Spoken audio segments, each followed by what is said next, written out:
Alright, today's topic is personal cosmology, part 2. We're going to go deep. We're going to talk about flat Earth and simulation theory, so buckle up. But first, it's been a few weeks, and I have some updates. I'm back in the Fox Den. It's so good to be home here in the Northwoods at the Teaching Drum Outdoor School. I've been here all month, taking my time to reacclimate to community life and my relationships here. It's just been such a journey to come back to this place that I love so much. I lived here for 7 years, and I'll tell you more about that later in the video, but I've been gone for 3 years now. We're going to get into kind of why I left and why I'm back. And then ultimately, I'd like to share on some touchy topics, like I said, the flat Earth and the simulation theory. No, I'm not a flat earther, technically, but I know we cannot be on a spinning ball going 1,000 miles per hour at the equator and ripping through space. However, in order to get to these topics, some backstory is going to be necessary. I've got my notes today. I'm going to be reading from them. If you're new to the channel, this video will stand alone, but it might help to watch Personal Cosmology Part 1 and the music videos for Brand New Ancients and The Call of the Wild. I slid that one in a few weeks ago. It's pretty awesome. Thanks, Jesse. Yeah, so let's get into it. As a child, I loved space and maps.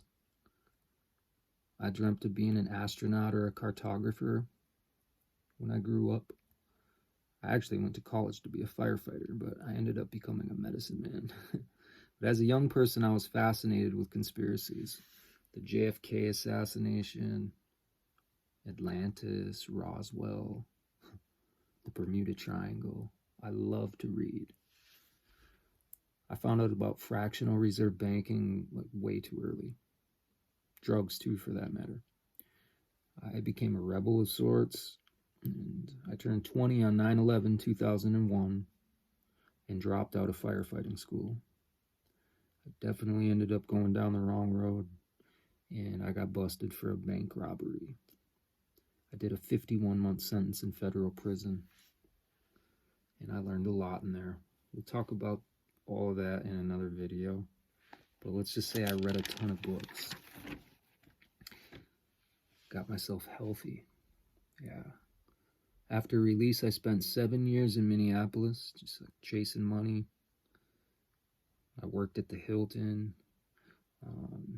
I eventually left the Twin Cities, and I rode a bicycle along the Mississippi River all the way to New Orleans, and I wrote a book about the adventure, which led me to teaching drum. This is the book right here. I filled it with all kinds of historical anecdotes, the fox trails. I thought the history of the river was so fascinating. Who knows what's true? We're going to get into it, though. Yeah, teaching drum. See, I came here in February 2014. So this is 10 years. It's a 10-year anniversary for me. Yeah, living here changed my life in so many ways. I fell in love with the earth, with nature, living in an intentional community as a tribe, a big family with a vision to be a bridge for the old ways. I studied primitive skills, or wilderness survival skills, hunter-gatherer tradition. I learned new ways of communicating, truth-speaking. I learned about psychology and group dynamics. I learned carpentry, guardian training, studied Zen, and dream work too. I also had time to continue my conspiracy research, which I kept mostly to myself. Aliens, the Sumerian tablets, stories of human beings being genetically modified, The idea that Darwinian evolution might be a hoax. Studied ancient civilizations, the moon landing.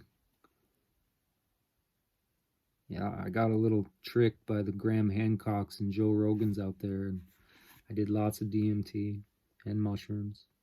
Eventually toad medicine. I definitely have gravitated towards the shamanic realms. So I came across Flat Earth in 2016, I believe, and it just shattered my worldview completely. Back then, YouTube seemed to be wide open, and I devoured all the videos I could find, all the books I could get a hold of on the subject. Soon enough, I watched the topic become diluted with misinformation, opposed opposition. You know what that is, right? It's like people planted in the movement to make it look stupid. And YouTube started to censor the real content creators and promote those shills. The infiltration campaign was successful, and quality content became a challenge to find in searches on YouTube and Google. Flat Earthers started getting really frustrated and even fighting amongst themselves, calling out folks like Neil deGrasse Tyson, for instance, for debates, and just resorting to anger and childlike behavior. Wasn't a good look. I saw some of these people develop superiority complexes, much like the scientists that they were pointing the finger at. All of which basically turned off newcomers. It also made it hard for someone like me to share this information with the average person. And when I did, they might look into it and hit the roadblocks that I just mentioned above and immediately write it off, or even worse. The topic was often met with disdain, cognitive dissonance, denial, straw man arguments, logic fallacies, and downright anger. I experimented with all kinds of communication techniques with people, like asking questions, giving challenges, sharing videos, planting seeds. Sometimes I was being pushy too. Sometimes the more book smart someone was, the worse off the results I had. Rather than going full flat earth on people right away, I often used the moon landing hoax or NASA astronauts in harnesses and on wires in the space station as a doorway to test the water. But even these seemingly obvious deceptions were met with rejection.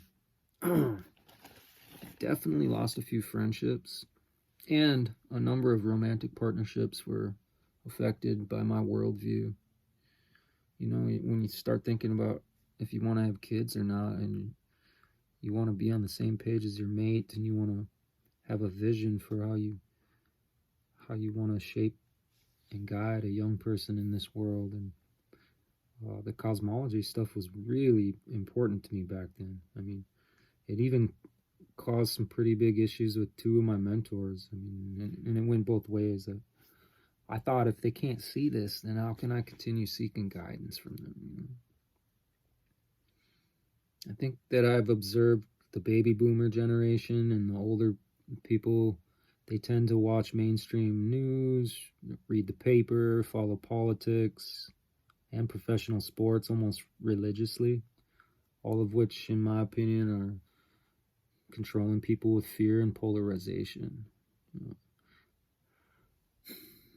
I expanded my research areas and started to look into Tartaria, the mud floods, star forts and cathedrals, the world fairs, free energy, ancient cataclysms. And I was starting to realize that humans have reached technological advancement many times in the past, only to be wiped out by cyclical cataclysms. Some of the population would survive underground, and they'd retain the knowledge and the power later to resurface and repopulate the earth. Living with a circle of people who mostly subscribe to the Big Bang heliocentric solar system model, where humans evolved from primates coming out of Africa, kind of put me as a conspiracy theorist, maybe even a little crazy. In 2018, my father committed suicide. And that's another topic that we can go into deeper in other videos. But my partner at the time, whose father was a primatologist at the San Diego Zoo, total Darwin dude. I love him. She and I, our romance did not survive the grief that I was experiencing. Bless her heart, she helped me so much. When COVID started, the ending of my time here at Teaching Drum began. This was my home for 7 years, and I thought that I would live here for the rest of my life. However, much like the flat earth stuff, my views on the pandemic, terrain versus germ theory, the medical procedure agenda, masks, all of that, it left me feeling like an outsider. It's so hard for me to be like the only person with contrary energy to what the rest of the group is doing. So anyways, I left my tribe to go and live in the Pacific Northwest and to practice medicine work with the hopes that I might find new family that was more aligned with my worldview, which was continuing to evolve as always. But this time I had purchased a Nikon P950. Where is that thing? I'm going to grab it. It's right here. Yeah, these cameras are incredible. You've probably seen them before. I mean, I've been posting pictures of the moon for a while, but yeah, this has a 88. This has a crazy optical zoom on it. There's one out now that's 83. I mean, yeah. I use this to zoom in on the stars, on the moon. I studied the sun with it. I could zoom in on the planets. I zoomed in on ships. Oops. Ships that supposedly went over the horizon. I pull them back in full frame. Yeah, there's oil rigs out on the ocean that should have been hidden behind the curvature of the earth. I could zoom in on them full frame, which meant that the water, there's no curve of the water. Yeah. And I'd taken flights, and I brought with a carpenter's level to basically, once we got up to cruising altitude, you're going 500 miles per hour. The plane would have to follow the curvature of the earth, but the level's level for a long flight. I remember I did that on the way to Jamaica. I've always been a scientist. I love doing experiments. Yeah, aircraft fly straight and level over a flat plane. I studied like countless books. I looked at all the ancient maps, researched the cosmologies of the old world before the heliocentric takeover 500 years ago, allegedly. And I asked all the questions. Is there a dome or an ice wall around the pond? Is there more land? Extraterra? Are there extraterrestrials? What the heck is beneath us then? Could it be flat and round? A torus field, perhaps? What if I had unlimited funding? Could I build a rocket and equip it with cameras and launch it over Antarctica from Patagonia? Could I buy 2 boats and have them travel around Antarctica in opposite directions? See how far they went? What is really at the North Pole? And what's up with Polaris? Why does it remain in place while all the other star constellations are rotating around it in concentric circles? How come we've been seeing the same zodiac signs for all of history? Don't you think we should be seeing different stars by now if we're ripping through space so fast? So anyways, I said I moved to the Pacific Northwest. I found myself in a new community where psychedelics were decriminalized, and this was a dream come true for me at the time anyways. Yet, My wacky worldview still fell on deaf ears for the most part. No one seemed to really care about the shape of the earth, or the physics of water always finding its level, or the Pythagorean theorem, and spherical geometry, the laws of thermodynamics, or flight paths. Why was it so important to me? I still thought that I could change people's minds. Yeah, I still thought that I could save the world. I still wanted to be a dad, and I wanted my children to be truly educated and to know what it means to be a human on Earth. I'm a builder. Every carpenter knows that a great building starts with a strong foundation. I'm also a healer, and it's been a part of my shamanic calling to go into the darkness where few dare go, so that I can shine my light and be a wayfinder. I'm also a psychedelic scientist. I do advocate for the scientific method, not our current peer-reviewed, good old boys club pseudoscience, but like real boots on the ground experiments. I suppose this whole life is an experiment, really. I mean, at this point, I see Flat Earth was a stepping stone for me. There's thousands of TikTok accounts regurgitating the same material and pretending to be experts, and it's all just really become pretty cringe for me at this point. No one really knows. How can you prove it? And frankly, this realm will provide you with the evidence for whatever you're projecting. I learned that after all of the medicine work with myself and others. So I see the world through like a psychedelic lens. Life is a trip.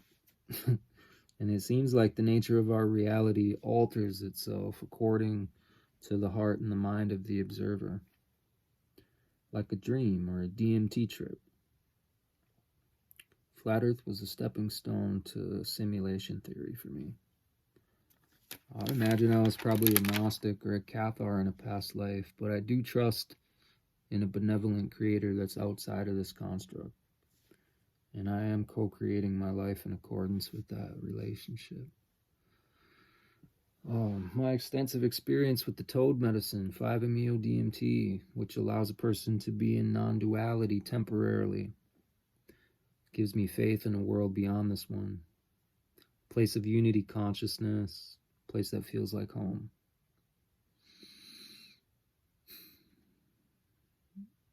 Simulation theory must be what the old Zen masters were pointing at.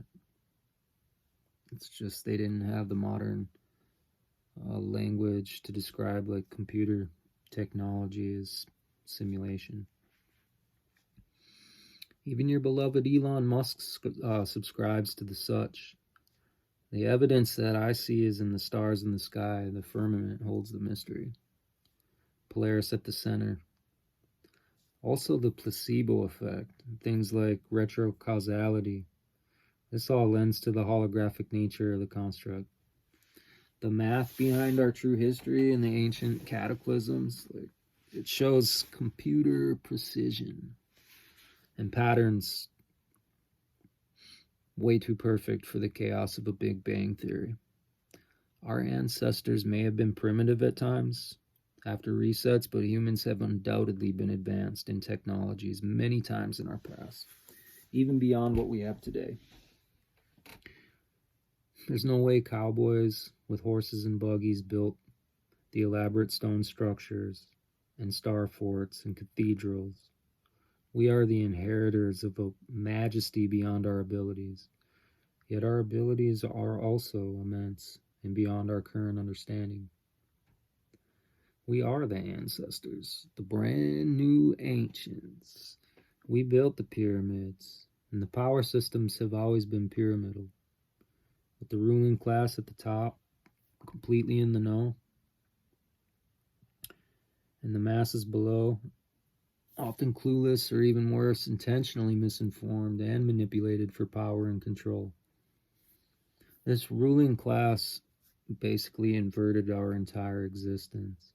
Everything is backwards and upside down. They've been building and adding onto a complex infrastructure of subterranean bunkers. That's just out in the open. And the reason for it is that they're anticipating the return of the phoenix, the next cataclysm. And it's going to happen in our lifetime. There's nothing that we can do to stop it. That's why the evil in the world is increased during this time of great unveiling. It's like they're not even trying to hide it anymore. Take it from me, I traveled all over the country last year looking for my people, a place that I could call home, only to realize that I had it all along, like the alchemist. The treasure was always here. In my travels, I saw food deserts, like little towns that just had a Dollar General. Nothing could grow there. They're everywhere out west, in the Southwest. Yeah, I saw an explosion of the homeless population in cities everywhere. Drug addict zombies just wandering the streets. Blatant acts of violence happening way more often than they ever have before. I've seen sky-rise buildings, apartments full of hundreds of people living in them. They have no clue how to grow food. They're completely dependent upon the grocery store for their survival. So what happens when those supply chains break down? Chaos, desperation. What happens when the internet breaks for good?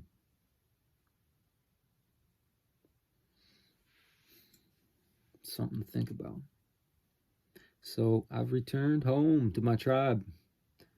They know how to hunt, how to gather, how to grow food, how to survive the hunger moons, how to live on less, and network with neighbors. It doesn't matter what they think about Darwin or vaccines or the shape of the earth. Maybe it never really did. It's quite a relief to let go of the weight of the world. Not my monkeys, not my circus. I no longer feel responsible for waking people up. Dream big, my friend. It's a very small world. Anything is possible.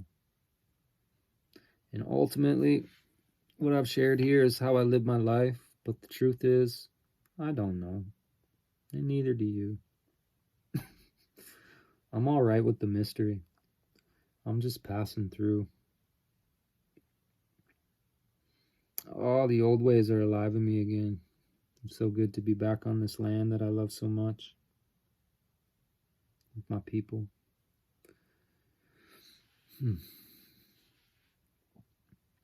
I was going to do a talk on authority problems, and I've already wrote the whole thing up, so that's coming next. But I really, after being here for a month and thinking about this, it was, the flat earth stuff, it was such a big part of my life. Such a huge opening to let go of my worldview and to dig in and do all the research I did. And really challenging to not have it reciprocated, that interest and love for the earth or that curiosity. And I'm sorry to anyone that I pushed away during that time.